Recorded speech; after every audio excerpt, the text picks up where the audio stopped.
নমস্কার বন্ধুরা, আজকে স্বপ্নে রান্নাঘর আমি তোমাদের সঙ্গে শেয়ার করব আমের চাটনি। তো এই যে নিয়ে নিয়েছি আম।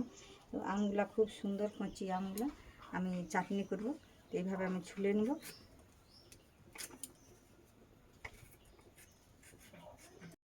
বন্ধুরা, আমগুলো আমি এই যে এইভাবে কেটে নিয়েছি, আমার জলে দিয়েছিলাম, জলে নিয়ে এরপর আমি ধুয়ে ছেঁকে নেবো। দেখতে পাচ্ছি বন্ধুরা, কড়া বসিয়ে নিয়েছি, কড়াও গরম হয়ে গেছে। এরপর আমি এতে তেল দিয়ে দেবো। আমার তেল গরম হয়ে গেছে। এরপর আমি একে একে ফোড়নটা দিয়ে দেবো। সামান্য একটু নুন দেবো, প্রথমে একটু নুন দিয়ে দিলাম।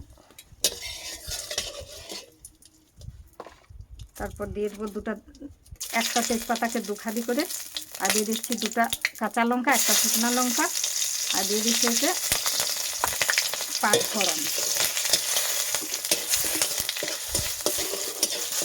এটা আমার ভাজা হয়ে গেছে। এরপর আমি দিয়ে দেবো আমগুলো। আমি ভালোভাবে ভেজে নিয়েছি। এরপরে এটা আমি একটু হলুদ দিয়ে দেবো, সামান্য একটু হলুদ দিয়ে দেবো। দিয়ে দেবো আন্দাজ মতো নুন। এটা ঝাল মিষ্টি হবে এটা। এরপর আমি একটু ঢাকা দেবো, একটু ঢাকা দিয়ে দিচ্ছি। বন্ধুরা, আমি আমটা ভালোভাবে ভেজে নিয়েছি। এরপর এটাতে আমি জল দেবো।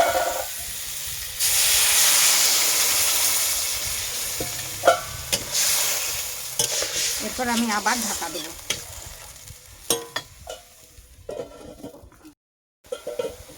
এই যে দেখতে পাচ্ছি বন্ধুরা, আমগুলো কি সুন্দর ফুটিয়ে সিদ্ধ হয়ে এসছে। অনেকক্ষণ ধরে ফুটালাম, দিয়ে সিদ্ধ হয়ে গেছে। এরপর আমি এটাতে 2 চামচ মতো গুড় দিয়ে দেবো। এই যে 2 চামচ গুড় দিয়ে দেবো। এই যে গুড়টা দিয়ে আমি ভালোভাবে একটু নাড়াচাড়া করে নেব। আর একটু ফুটবে, আর একটু ফুটলেই আমার আমের চাটনি রেডি হয়ে যাবে।